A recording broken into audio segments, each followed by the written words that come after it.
Well, here we go again, a little bit early, just to show you who's not moving and who's going nowhere. And I'm sure you won't be surprised. Anyway, I woke up at 5 o'clock this morning as well as the bird, just checking to see who's going where and who's doing what. And it's all looking pretty good. You can see the doldrums up there haven't opened up yet.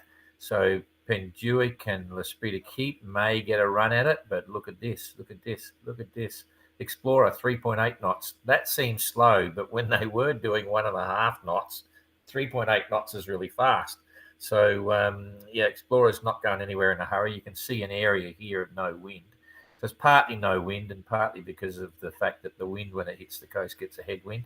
Stern is doing much better, 4.1 knots, and this is actually from the previous 4 hours, but last 24 hours has been 101 miles. Explorer's done a grand total of, I think, about nothing, 61 miles. But Triana's on the move by the look of it now, but she's been trapped as well. So doing 6.8 knots, trying to pull away, and White Shadow down the back 6.5, 106 knots. Everyone else is actually on the move now. They've got this beautiful easterly wind. Maiden is happy as. They've got their spinnaker up. They've been doing 9.6, so they've obviously got a big asymmetric up, 90-degree asymmetric or something.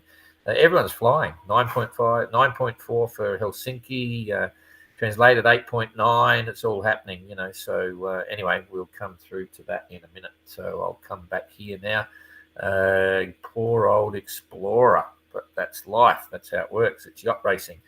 The exciting and fun thing for me, you may see the post underneath this is about a film, and it's simply called 1973, the Whitbread, about one of the French boats, which was actually fourth. A third in the Whitbread in 73, and I remember that boat well because it's a huge aft cabin and all the rest of it. It's pretty cool, and all the crew are involved. I'm not sure how many are still alive. I got no idea, but they're all involved with the film, and it's going to be fun looking back. I see a couple of familiar names there, and one interesting one by the look of the trailer. The son of one of those Whitbread guys is now one of the big Emoka heroes. So it'll be quite fun. And there's a free screening, which is the premiere screening on the 6th of April in Trinity-Saint-Lemer here in France. If you're around, Jane and I are definitely going to go. We don't speak French, but I'll be there to follow the emotion and look at the images and get a feel for what's going on. I think it'll be quite fun. And to the best of my knowledge, it's the only film that I know of during this 50th anniversary, which has been done, to celebrate the 50th anniversary of what's going on. And I had no idea it was being made. Since we've been in contact with the film producer just this morning and having a bit of a chat back and forwards. And in a strange way, it's quite exciting.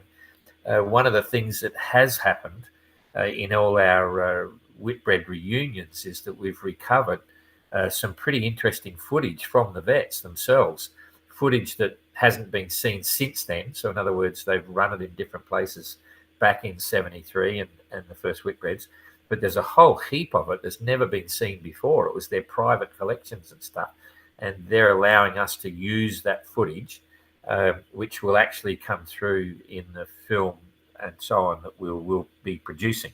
It could be a series yet, we're not sure. We're getting a lot of good footage from the entrance, from all their onboard stuff, and Rob is currently going flat out. We hope to get the first lot of that up in the next, today's Thursday, I don't know what it'll be tomorrow, but we've got every entrant. We're doing a short compilation of their onboard footage that you wouldn't have seen yet, not the satellite stuff. This is the footage that's handed over from the entrance in each of the ports, just to give you a sampling of exactly what's happening on board, and some of it's pretty epic.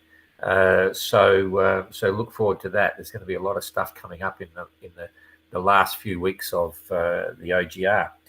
And apart from that, the tweets are suggesting it's extremely hot and miserable and sticky and sweaty on the boats right now. And there was something else I had to say. I forget what else I had to say. The which ones? Oh, music for Translated. That's right. George, you were just yelling out. Translated had no music since the start. Their recorder went down, but they've now got music again. They've got the tapes flashed up. So everything is looking on good on board there. So anyway, that's always good to follow the tweets. So I'm going to move over to the tracker and see how fast Explorer is going in a minute, and hopefully they're bloody moving. Let's see. Ooh, not looking good. They're facing the wrong direction. 2 knots. Oh, slowed down. Oh, jeepers. I'm getting curry in the office here. Anyway, we won't talk about that. What's Triana doing? They've sped up 7.3. It's unbelievable. So Triana 7 foot sterner, 5.5. Jeepers. Maybe the anchor fell out of the boat. They don't realise it. I don't know. Anyway, starting at the bottom, Explorer doing a total of 2 knots, and they've managed 62 miles in the last 24 hours. Don't ask me why. Obviously, it's not much wind there, so nothing's happened again there. And as you can all see, you've got an easterly here, and then as it hits the coast, it rolls down, and we've got all the pilot charts on board. Pilot charts being an indicator showing all the statistical weather, and the weather here is always on the nose, usually always on the nose, because it's the trades, hits the coast, bounces down. So whatever wind they've got light headwinds. And Sterner is doing 94 miles in the last 24 hours, currently doing 5.5 knots and pulling away. White Shadow, 5.8 knots and 104 miles a day. Triana, 7.3 knots and 115 miles a day. Galliana with Secure, 7 knots, heading up quite well along the coast. Perfect. They didn't do 247, but they've done fairly well. Yeah, there's something going wrong here. We'll mention this to Yellow Brick. The glitch is still holding on the distance in the last 24 hours. 8 knots. They haven't done 270 mile a day, but they're doing 8.2 at the moment. That's quite quick. Remembering they've got no bowsprit, or no, they have to, fix up their damage and so on. Outlaw 8.5. Forget about the daily run.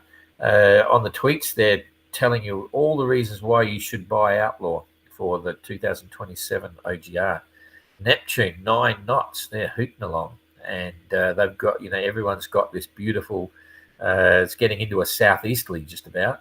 Makes it very easy to do that. And Translated 9, 8.9 knots, 195 mile a day. That could be correct. Helsinki 9.1 knots, 206 mile a day. All pretty good. And Maiden, again, 213, doing 9.8 knots with a spinnaker up. Very happy to be there. Now, the guys up the front, how much are they going to get a breakaway here very soon? 9.1 for L'Esprit de Keep, working off their enthusiasm for the fact that they're way out in front of everyone. And Penjuic, 9.6, 213 mile a day. So they're first in line on us, second in IRC and second in flyer class. L'Esprit de Keep is first in IRC, first in flyer class, and second in line on us. So a lot of action happening up here. And here's the deal now. When we push the weather forward, we'll actually see what's going on. But you can see there, at the moment, there's plenty of breeze going all the way up. Now, they'll need to decide where they're going to cut across this, but it looks like they're just going to bowl ahead.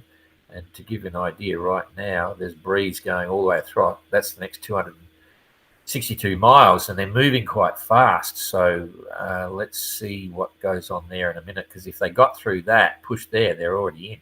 And there's the northeasterly trades. But I think I haven't seen it yet, but yesterday this was opening up every day now, or every few hours. It's actually opening up, and the doldrums are appearing. But anyway, we'll see how it goes. So I no need to show you anything more there. I will come back and we'll look at the big picture first. So here you can pretty much see the trades formed up by this little hole here.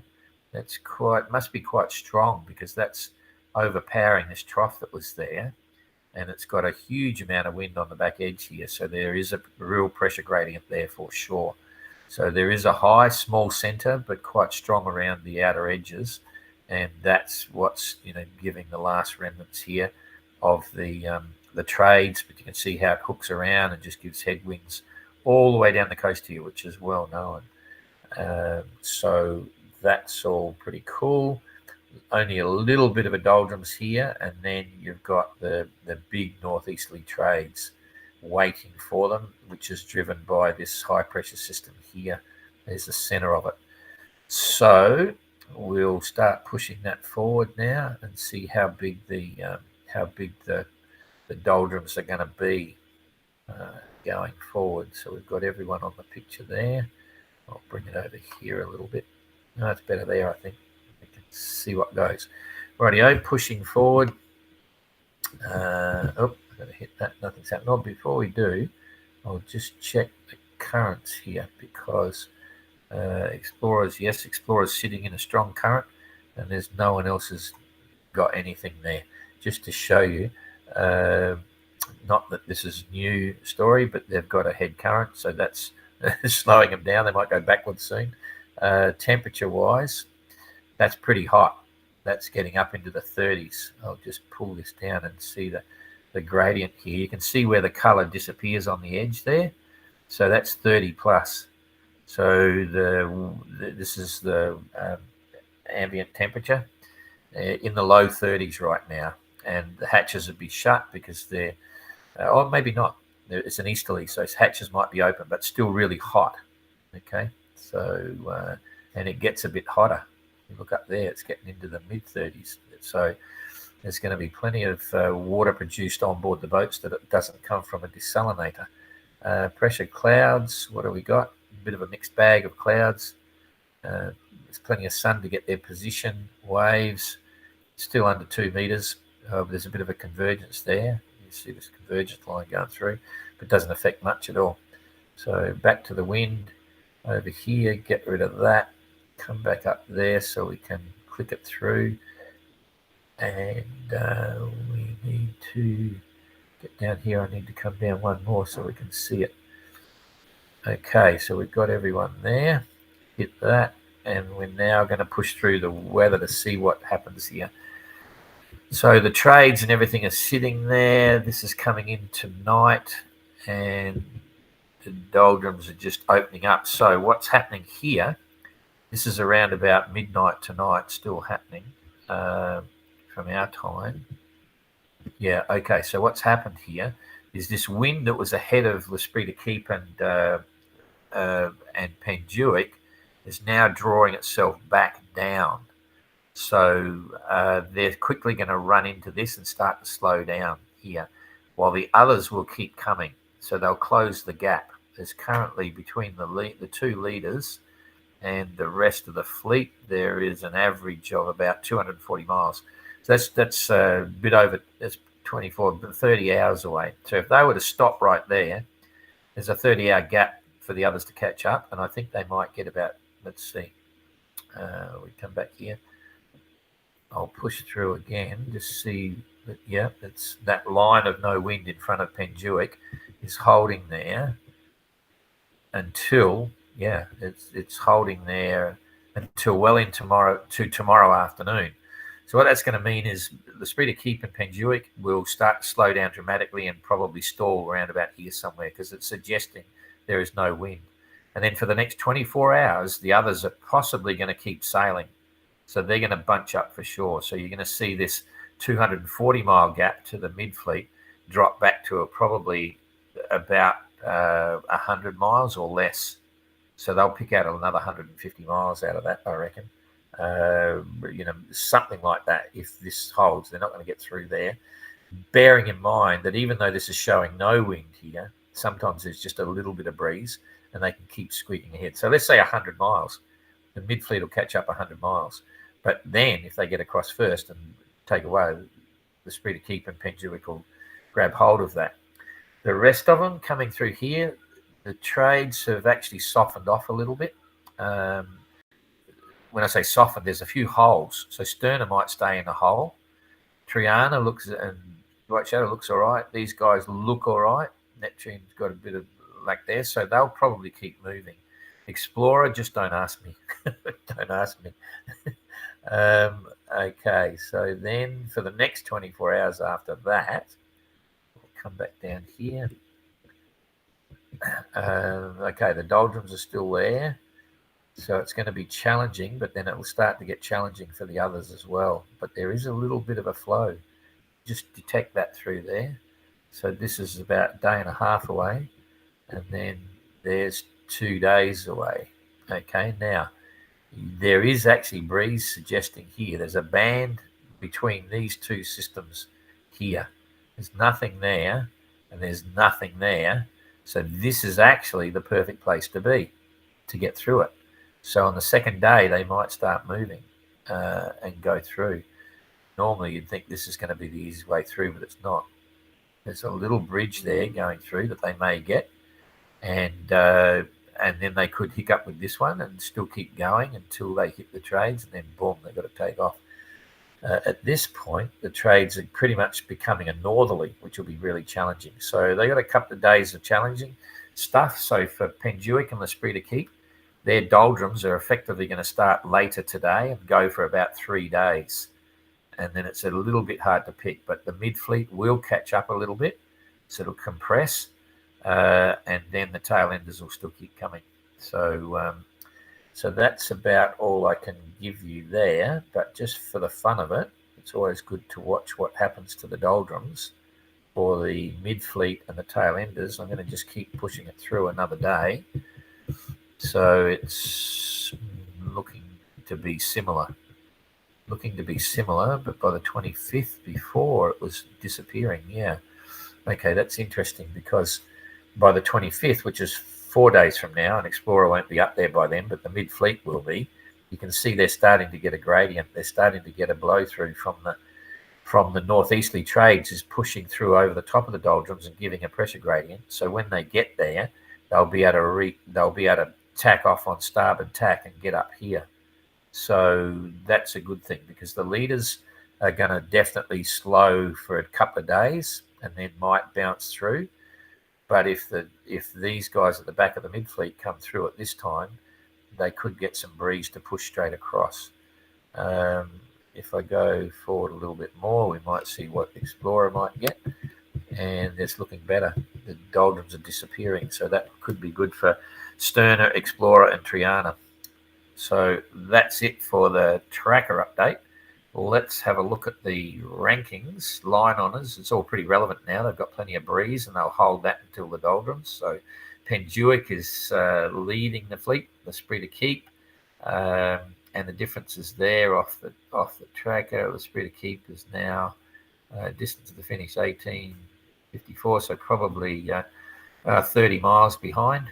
30 miles behind Penduic, and then Maiden is a couple of hundred miles behind. Then Spirit of Helsinki is about 35 miles behind Maiden, and Translated is about 10 miles behind Spirit of Helsinki, and then Neptune is 100 miles behind that, and so it goes down the line. And White Shadow Sterner is 4,600. So, yeah, getting further back there.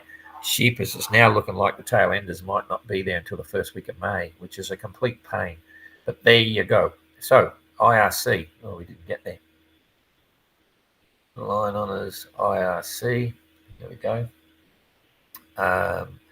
Okay, the L'Esprit de Keep is still hanging in there. 48, 5. 49 and 5. So Penduic is 1 day and a bit behind, but this is all distorted based on the current average speed. But it's interesting to see Penduic at least holding second IRC, which means it isn't out of the question that she might be pushing through and have a real chance of being on the podium for IRC yet for leg 4. Translated 9 right behind them. So that's interesting too, because on the course, Translated 9 is substantially behind Penduic, but she's still got a big bonus there in her rankings. And to give you an idea, there's Penduic. Translated is there. So stern to stern, about 250 miles behind. And I think on this leg, Penduic has to give Translated about 3 days or something. It'll be like it was going down to Cape Town. So at the moment, Translated 9 is hot on the heels of Penduic, and I know that was their objective for the race, to try and nail the IRC ranking for this leg of the race. Triana, which is normally up there, is completely knocked out at the moment, but the L'Esprit de Keep might be a shake-up. You never know. So Maiden is there, only a day behind translated. Neptune coming in then. Spirit of Helsinki, Galliana was secured, long way down, not where they usually are. But Triana is 62 days, and yeah, they're way behind. So Triana have really, they've got to pull something out of the bag if they want to be back in the game. It'll be interesting. I haven't been focusing on the final overall rankings between all four legs. We'll have a look at that tomorrow and just see what that looks like. But Triana, they're just losing more hair every day. Fortunately, what we can say is that Explorer's still having a lot of fun. So they're not stressed at all. And White Shadow is behind Sterner now, and White Shadow is coming 12th, just in front of Explorer. So there you go. All kind of fun. Okay, that's it. So now we'll come back here and say good day to a few people if they're there. Boom. Okay. All right. So what do we got here? Hi, Elizabeth. Yeah, Maiden Spinnaker up. G'day, John. Did Maiden get their inverter fix? Yes, they did. If not, can they still run the Desalination? I believe they can. So morning, Explorer going nowhere in a hurry. Yeah, don't remind me. It's pretty well been their mission statement all along, hasn't it? Yeah, but they're not. It's not as if they're not trying. That's the main thing. One thing that surprised me, they had shells on the bottom of the boat when they left. I was really surprised at that. And now they're gauging speed relative to seaweed drifting past. That's right, because they're absolutely. I don't know why they didn't pick up that the currents and winds are always up that part of the world, always from the wrong direction. But there you go. So, but they're having fun. I can guarantee you that, and that's part of the game as well. Pretty important. So, East is best. Go East, young sailor. Yeah, it sure is, and that should show on the pilot charts as well. So Sterner, Triana, Explorer in the same group. Yep. How the mighty fall. Yeah, that's right. Boy, poor old Triana. Yep, not much fun. We haven't spoken about Sebastian. He must be beside himself. But then again, he's a pro, and Sebastian's the sort of like the brains trust on board to a degree, and doing an amazing job. And they've had a really good run in all three legs, but this one's just gone pear-shaped. And it just goes to show that even with Explorer, just getting a bad deal on the weather and stuff. But Triana, that's quintessential bad luck. Not bad luck, but it's sailing. You can get some breaks and maybe not. Yep. Okay, that's it. So we'll see you tomorrow. Have a good day, and only one more day to the weekend, I think. Oh, fantastic.